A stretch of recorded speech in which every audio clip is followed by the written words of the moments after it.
Welcome to the Brew. Lex is not here, and we're gonna run. Paulina's gonna give us a lowdown on gold today, which is something we all need to know about. And this is where we find the signal through the noise. What's the point of just knowing about something? We're gonna give you actionable news. So Paulina here is on the front lines, and so take it away, Paulina. Absolutely, yes. So central banks, they play such a major role in not only the country that they operate in, but in the global economy too. That's why whenever you listen to business news, pretty much a majority of the conversation is centered around what central bank's monetary policy is and what they're doing and how that influences the markets and the economy. And that has a trickle down impact to, of course, investors and consumers. So I think it's important to talk about that central banks are buying one of the most important asset classes out there, which is gold, and why they're doing that. So I'll just dive into that.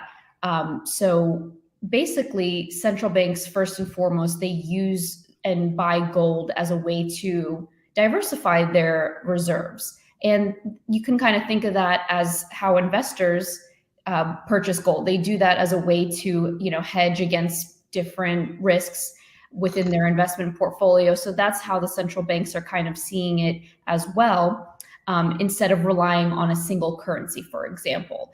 So again, with that frame of mind, gold is considered a safe haven asset, which means its value is stable even during good economic times, bad economic times. So central banks, they feel the need, just as investors, to hedge against economic risks, because gold has historically been known to be a really stable store of value, and it has maintained its value basically through centuries. So holding reserves of gold provides central banks with a sense of security, especially during currency fluctuations, geopolitical tensions that we've been experiencing as of late. So if you think about it, their purpose of holding gold is not that different for the purpose that investors hold gold. Got it. How is the monetary policy affecting the price of gold and what the Federal Reserve is, their actions? How is that playing out? Mm-hmm. Yeah, well, actually, so I will add that about a third of all of the gold that's mined is held by central banks. That's a lot. So obviously, we have to look at their monetary policy because they essentially can influence the performance of how gold goes, given they're such a large holder of this asset class. So the U.S. has the biggest reserves of gold. Many central banks, they actually offloaded some of their gold reserves during the pandemic to give a boost to their economies. And as of late, gold has been trading at almost $2,000 so far in 2023. So that's a positive for precious metal investors. But as you mentioned, interest rates can be a factor that influences the direction of gold. So another factor that has been impacting gold has been the geopolitical issues. Last year, we saw Russia's invasion of Ukraine. That kind of sparked a gold rush. This year, we're seeing a continuation of that. And there's unfortunately so many crises globally. But going back and forth, but going back to the monetary policy front of things. So the central bank, obviously in the US, the Fed, has been using monetary policy as a way to bring down inflation. We've said that so many times before. I'm sure the audience are Federal Reserve experts by now. Right. But gold typically tends to go down when there's an increase in interest rates. So that is kind of the dynamic between interest rates and gold. If interest rates increase, gold tends to falter. But I don't think that kind of stands today, because the attitudes today around gold and its strong characteristics really show its value and why people keep investing in the precious metal.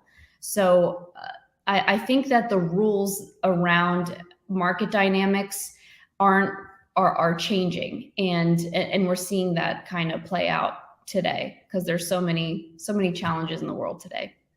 And the big thing, the difference between gold and, let's say, a fiat currency is scarcity. So the good looking thing that gold has is that there's limited resources. The problem with it is that it's difficult to transport across time and space. And so there's there's a lot of investors. And when the average retailer talks about gold, they probably have under the doghouse, there's a buried pile of gold just in case. And sometimes I think about that. I have a feeling that a pack of cigarettes will be a lot more valuable than your gold. So gold also does have its part in BRICS. So BRICS is coming out with a CBDC, and it's going to be backed by gold. And so during COVID, we printed and printed and printed. I mean, printed, it's not exactly how that works, but we've really introduced so much currency. And what that is a hidden tax. It's a lot harder to go to the people of the United States and say, hey, we're just going to increase your taxes by, 100,000 or 50,000, and we're just going to spread that out. Trust us, it'll be fine. It's a different thing when they do it behind the scenes and then print money. And when we go buy our groceries, it's just a train wreck because it's impossible to buy your staple things. What are some opinions that you hear? Well, from what I'm hearing in terms of the market sentiment around gold, investors are really still bullish. And the characteristics that you mentioned, which makes gold so valuable, those still stand today. As you mentioned, gold has always been a good store of value. It has intrinsic value, and it's scarce. So all of these characteristics make it such a stable investment, and why central banks are buying so much of it. I think that kind of speaks volumes. But to your point around BRICS, countries, they want to buy more gold, especially developing countries or emerging market countries. They want to buy more gold because it's an asset that isn't controlled by any particular country. It's a stable asset. Historically, it's been tested, as we mentioned, through good and bad times. And some of these developing nations, they need that in order to grow a stable economy over time. In addition, you have some of the big players like China, Turkey, and Russia. They're also continuing to add more gold to their weights. Some of these central banks prefer to store them at home domestically, but they can also be stored in other countries as well. It's an interesting market dynamic, but I'm also hearing that the value of gold is suppressed, and that it's going to potentially have a breakout period since we're going through so many challenges, and people are going to continue to flock to this stable asset because it's so durable, and you really can't go wrong with it. It's a stable investment that is never going to go out of style. Yeah, I think it's interesting. So there's that book, I think it's The Fourth Turning. And so they say that there's always revolutions every 80 years. And, about 80 years ago, it was Bretton Woods. And with the technology on these distributed ledgers, it begs the question, does something that we have relied on for so long, is the new technology at our fingertips start to redefine value in currency? And when there's a lack of trust amongst the world, as is in the environment currently, there's even a lack of trust when it comes to gold transfer and exchanges. So I think China got caught with painted gold bars. And so that was a big deal. And, how the CBDC is still fiat. So we are trusting our governments that they have the gold there. We're going to take their word. We don't take a walk into their vaults and count. We're just going to trust them. And so there's an old philosophy, if you trust your government, that's great. But always make decisions as if one day you may not trust your government, always keeping them in check.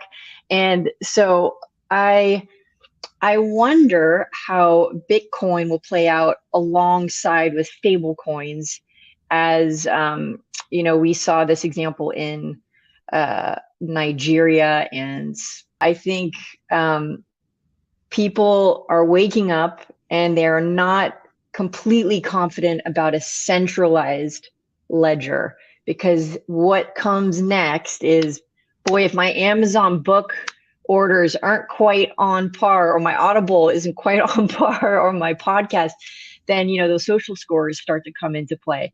So there's great confidence that this gold-backed central digital coin, gold-back, might be an antiquated, anachronistic value inside our store of value, because that's all money is. It's just paper. So really, it's storing our ability. So in the future, with how does technology play out in some of these currencies?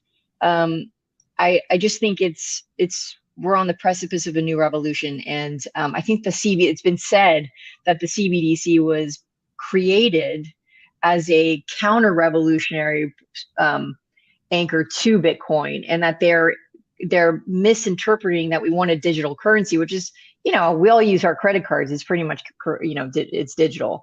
We just don't want that oversight and control. And especially as Americans, we're a strange breed. We like our freedom. So what's your take personally?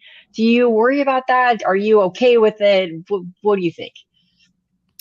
Yeah, I think technology has helped the world grow more interconnected. It has helped make things more accessible, and especially more connected to the global economy, monetary system. And that is really important for people around the world to be connected, grow their wealth, and participate in the global economy. So technology has been a real great force in that sense. However, when it comes to centralized systems, I understand why there is pushback with that, because then there are a whole host of things that you have to consider in terms of privacy and right. And manipulation of things. There's already a lot of people are wondering if that's already taking place, and the whole idea around decentralization is really exciting, which is why Bitcoin has been successful so far against all the other digital currencies. I will say that gold is a way, is kind of similar to that whole concept, because as I mentioned, gold is a precious metal. It is not connected to anything. It comes from the Earth's crust. It has so many great characteristics that make it such a strong historical asset class. I think that gold kind of helps solve some of the issues from a centralization, decentralization perspective, because it's not tied to anything. And that's why so many central banks around the world have been accumulating and are adding to their positions. And I think as we see some of these tensions that we're going through, augment, I think more central banks are going to be adding to their gold position in the future. I think that's the dynamic we might see play out. Right. And I think especially with Saudi Arabia joining BRICS and, the petrodollar. So if that should change, I think then, gold becomes a good fallback. I think we can't move on without just mentioning, and this is one of those homework pieces in the later show, because we need to go to a deep dive onto this, but Bank of International Settlements is operating mBridge, which is outside of the IMF. So that is a rabbit hole we'll go down later. But if you want to rewind and do a little rabbit hole deep dive until we get to that, feel free. But that's also an interesting thing playing out. But again, the dollar is the world's coin, but we aren't the first. And so one of those things is to protect that dollar. And I think this is one of those most exciting times. And remember, when there's market crashes or market adjustments, it's just a transfer of wealth and to always stay in the right position. So what would be your play on this? It sounds like make sure you invest in gold is your positioning. And I wouldn't disagree.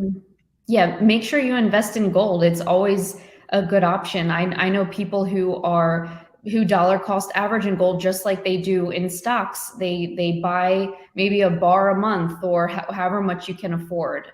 But it's always, I think, a good idea to have a diversified portfolio that includes precious metals, because they're also an uncorrelated asset to more risky assets like stocks. So what makes gold move may not make stocks move. So that's another, when it comes to portfolio management, another reason to diversify within precious metals. Gold obviously is the number one precious metal, but there are others like silver and palladium that are also, worth to look at as well. And there are so many ways to invest in gold, which is great. It's that was my next question. Investment. Right. Do you call Hartford and you say, send me a bar, or do you do an ETF? What would be your move? Well, your big move.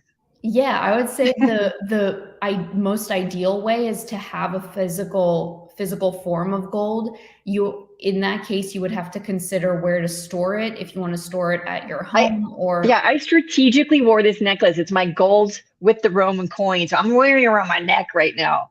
Yeah. So, right. So yeah, you can store it at home. You could also pay a facility to store it. Whatever form of storage you choose, you have to think about the cost of that, because it's going to eat into your earnings. I think it's important to mention why the purpose of investing in gold. The purpose of investing in gold isn't to necessarily make money. It's not an income generating asset. Yes, good point. It's not like a stock where you are investing in stocks to grow, exponentially grow your investment. Gold is not, it doesn't generate income. It's there for stability. And that's why we're seeing central banks purchase it, because it makes the ecosystem of the economy of that country more stable. And you can think about your investment portfolio as your own personal economy. And by having gold, you maintain the stability within your portfolio, because I like that. It keeps that equilibrium whenever there are market fluctuations or challenges in the economy and the world. So I just wanted to put that out there as to what mindset you should have when you're investing in gold. And just to simplify it, is cash flows, cash is king. So gold doesn't really produce that kind of cash flow. Like, for instance, options, you'd sell a call on your stocks and you could get that little rental income on your positions. And that's some cash flow. So it depends, are you long-term, short-term? So this would be more of a long-term play if you're investing gold, where options might be, and especially the zero DTEs, which check out Thursday shows on the Brew, because they dive into that, which is really neat. And we'll dive into that next Wednesday, which will be fun. So great. So bullish on gold.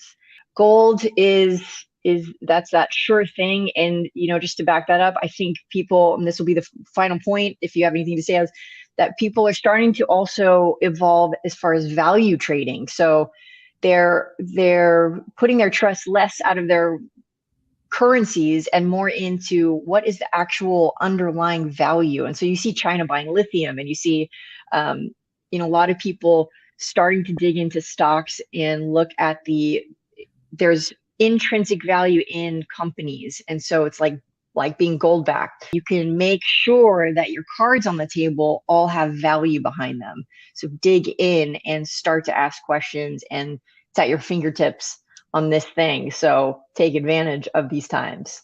Thank you, Paulina. That was great. You're amazing. Yeah. You're amazing. Thank you. Your pads are falling out. All right. So we'll see you next week on the Brew with Paulina on Fridays. And always such an honor to have you on here. Really appreciate it. Thanks for taking the time. Thank you for having me. Thank you. All right. Bye, Paulina.